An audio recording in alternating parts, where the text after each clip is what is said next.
Kultur stelsel yang oleh sejarawan Indonesia disebut sistem tanam paksa merupakan peraturan yang dikeluarkan oleh Gubernur Jenderal Johannes van der Bos pada tahun 1830. Tanam paksa adalah era paling eksploitatif dalam praktik ekonomi Hindia Belanda. Berikut penelusuran tim Netral News Taat Ujianto di lokasi yang menjadi saksi sejarah sistem tanam paksa. Selamat siang pecinta Netral Traveler. Hari siang ini saya ingin mengajak teman-teman sekalian menyusuri jejak tanam paksa atau jejak praktik tanam paksa era kolonial di wilayah Kabupaten Purworejo, Jawa Tengah. Seperti apa? Jangan kemana-mana, ikuti terus.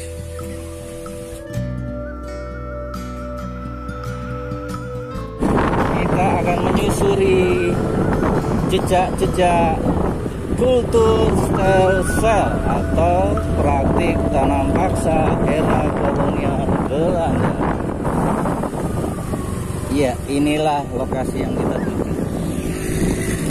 Baik teman-teman, saya sudah sampai sekarang di satu lokasi yang saya tuju. Ada 3 lokasi yang akan saya kunjungi. Ini berada di wilayah perbatasan Desa Sawit dan Desa Soklaten, Kecamatan Banyuwarip, Kabupaten Purworejo. Ya, saya baru turun dari sepeda motor. Saya akan tunjukkan bagaimana peninggalan era kolonial sampai sekarang, jejaknya masih ada. Ini bukti dari praktik kultur stelsel. Ya, anginnya sangat kencang, udaranya sangat sejuk. Siang hari sekitar pukul 14 Indonesia Barat. Ya, ini bangunannya. Ini adalah jembatan yang dulu menjadi penyangga dari rel kereta tebu. Jadi di sini dulu banyak sekali lahan yang digunakan untuk praktik tanam paksa. Jadi kultur stelsel itu digagas oleh Gubernur Jenderal Johannes van der Bos pada tahun 1830, dan dalam perkembangannya praktiknya sampai dengan wilayah Jawa Tengah, khususnya di Kabupaten Purworejo, yang mana lahannya banyak perkebunan tebu. Ya, ini jembatan masih dibiarkan berdiri nggak sekarang, masih dijaga walaupun belum ada pesan dari di Purworejo untuk dijadikan sebagai situs budaya, tetapi masyarakat masih mengenangnya dan menjadi cerita dari mulut ke mulut tentang bagaimana praktik tanam paksa dilakukan di wilayah Purworejo. Ya, ini teman-teman bangunannya, fondasi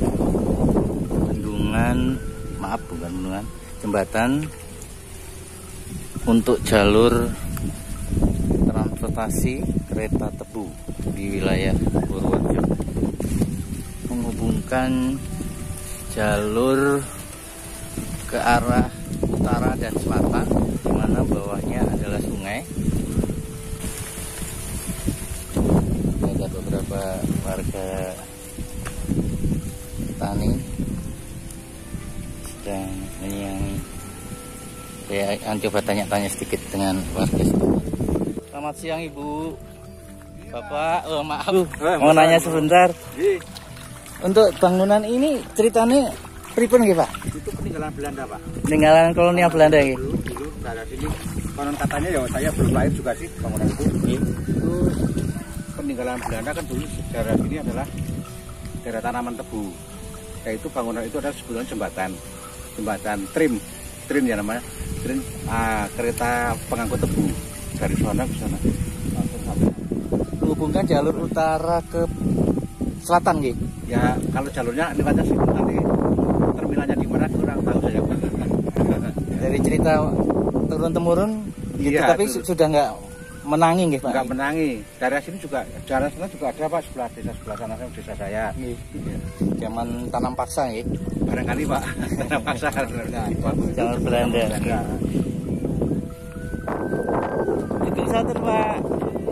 Ada tanglet-tanglet bangunan menika peninggalan Belanda nggih. Belanda. Wong niku kula jenengan niku ponenten. Bapak lahiran tahun pinten? Oh, 42. 42 berarti sebelum kemerdekaan. Ponenten nggih. Tapi bapakku wis melu kerja itu. Bapak masih sempat bekerja di Pegunungan Tebu. Berarti area mriki dulu Tebu sedaya. Nek trios dari Bapak niku pabrike teng pundi, Pak? Niku jeneng. Oh, teng Jenang. Iya.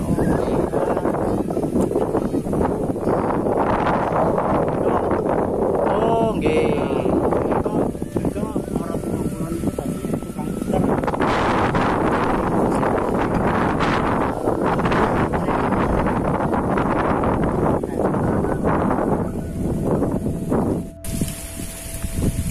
Baik teman-teman, saya ingin mencoba menyisir lebih detail lagi tentang bangunan peninggalan praktik tanam paksa ini. Di bawah ini biasanya digunakan oleh warga untuk berteduh di musim penghujan, karena berada di tengah sawah, sementara jembatan kokoh di bawahnya bisa untuk berteduh dari panas maupun hujan. Di bawahnya ada bekas-bekas cap tangan teman-teman, bisa lihat sendiri jejak-jejak tangan dan kaki. Ini tangannya.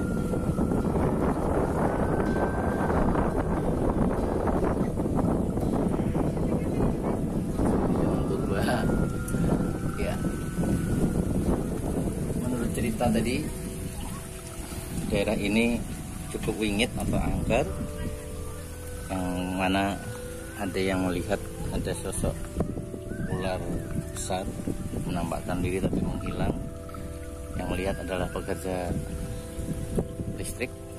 Saya akan melanjutkan penelusuran ke titik selanjutnya, yaitu di wilayah Tanjung Urip. Oke teman-teman, saya sekarang berada di lokasi kedua, di jalur rel kereta Tebu. Ini jalanan setapak ini di tengah sawah. Dahulu adalah tanggul dari badan jalan rel kereta Tebu hingga menuju ke arah barat, menghubungkan lokasi yang tadi saya sebutkan. Teman-teman, saya akan menuju kepada bangunan peninggalan Belanda yang disebut Leng Siji atau Lubang Satu atau Jembatan Lubang Satu. Ya, dahulu sangat terkenal angker di tempat ini teman-teman. Ini sebelah kanan pohon besarnya cukup banyak, dulu lebih rimbun lagi. Ya, ini kuburannya, kemudian kali pengairan peninggalan kolonial Belanda juga. Oh, kebetulan ada yang jaring ikan. Dapat banyak mas.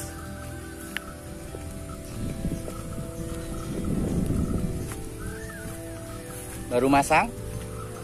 Ya, ternyata ada yang sedang memasang jaring ikan.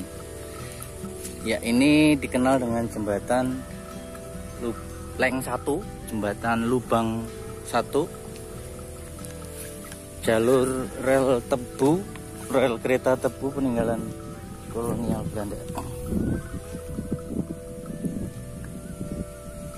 Sementara relnya, baja relnya sudah diangkut di era kemerdekaan saat kekacauan terjadi. Bisa ceritain tentang bangunan Leng Siji niki Pak, peninggalan sinten Pak? Iku zaman Rondo. Peninggalan zaman Belanda nggih. Terus zaman Rondo. Awet seperti. Riyen Bapak sempat menangi deh mboten? Mboten. Kalau seperti itu Rondo sedisi. Rondo sedisi mboten zaman iki tebu. Riyen tebu mriki nggih. Nggih. Jadi zaman sebelum kemerdekaan tapi awal abad 20 nggih. Tahun 1900-an nggih. Nggih. Nek Bapak lahiran pun tahun pinten? Tahun 40-an. Kawan doso. Ya teman-teman, saya sekarang di lokasi ketiga atau lokasi terakhir, yaitu jembatan Leng Telu atau jembatan lubang 3 lubang. Ini bangunan peninggalan kolonial, jejak dari praktik tanam paksa. Ya, ini teman-teman bisa lihat, ini bangunan usianya sudah ratusan tahun. Nah, di tengah dari jembatan inilah dulu rel tebu membujur. Yang di bawahnya adalah sungai. Sementara kanan kirinya sekarang sudah ditumbuhi oleh banyak pohon.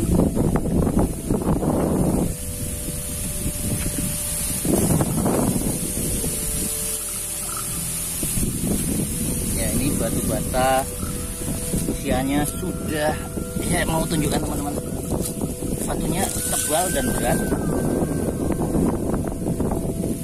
Ya, ini tebal sekali batu bata. Ini usianya sudah lebih dari 130 tahun. Ya.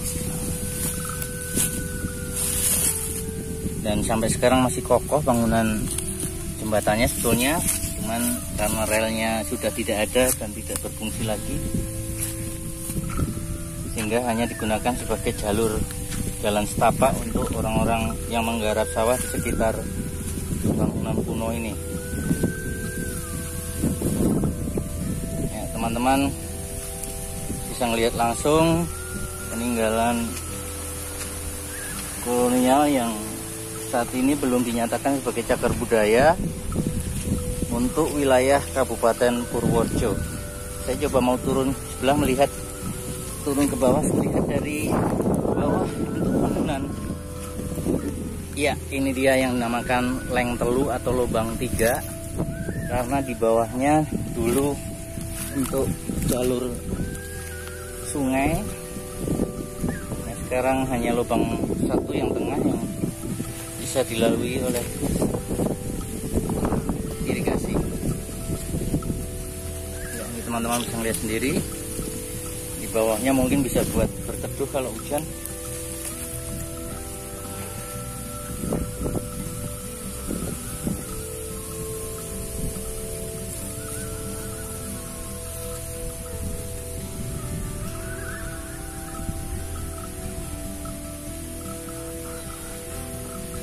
Itu pohon bambu hijau.